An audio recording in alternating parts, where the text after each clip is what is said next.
Here is my Stone nt310-h laptop that I changed the screen on. Basically, the old screen had a load of vertical lines running down it, and so I don't know whether it was the ribbon cable or the connector, but I just thought I'll replace it with a screen that I know works. So I've replaced the screen. It was a horrible job, but it works. Anyway, I'll show you what I did, right? So starters, you have to take the bezel off because you need to get under there because there's wires under that little hinge cover. So 1, 2, these are like underneath the rubber pads. You find 4 screws, then you get your guitar pick or your sludger under there and you pull it away. Okay, so that is the bezel. Get it off, bezel, right, go on. Okay, once you've got the bezel off, why is this so difficult? Right, okay, once you've got the bezel off, right, the next job is to turn it over.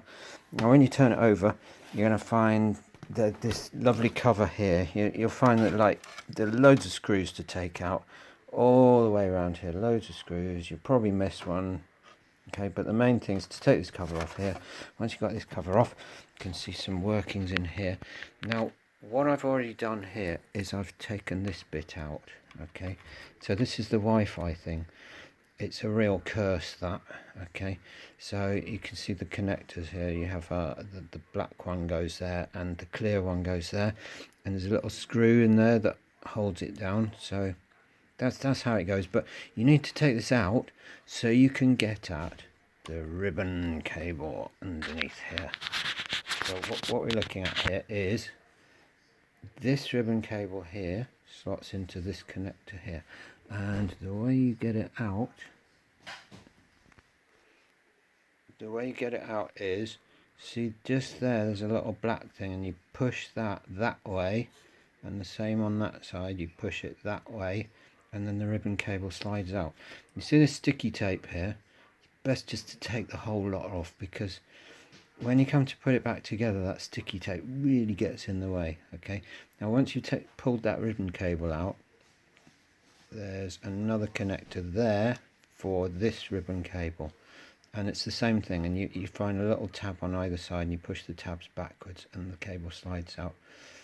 Take the tape off, and the third ribbon cable is that. So there's 3 ribbon cables to remove, and then you can take the keyboard off. So what you can't really see here is that each of those ribbon cables actually slide through a slot in the motherboard.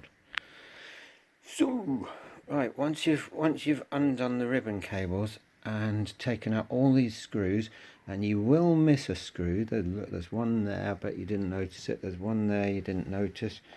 Oh, there's one there. They're just so hard to spot.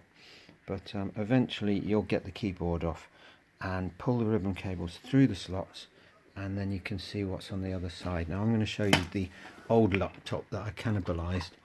This is the keyboard side of it, and what you can see is this little connector here that actually plugs into something on the hinge bit. It was a real job getting that thing out, but you had to do it anyway. Okay, and underneath there, a big fat wire, 2 big fat wires have to go in there, and that was a struggle. I'll tell you what else was a struggle. Looking at this one, right, there's these stupid Wi-Fi antennae, and they run under these clips, and then they run underneath that little bar there. That was really hard to like feed them out through the bar and then feed them back in again when I reinstalled it. And there's little over clips there, and then it dives down and it goes that way. Okay, so you can see on this one, so the same 2 cables, the Wi-Fi antenna, they run through that channel there, up through that channel, somewhere like that, and where are we?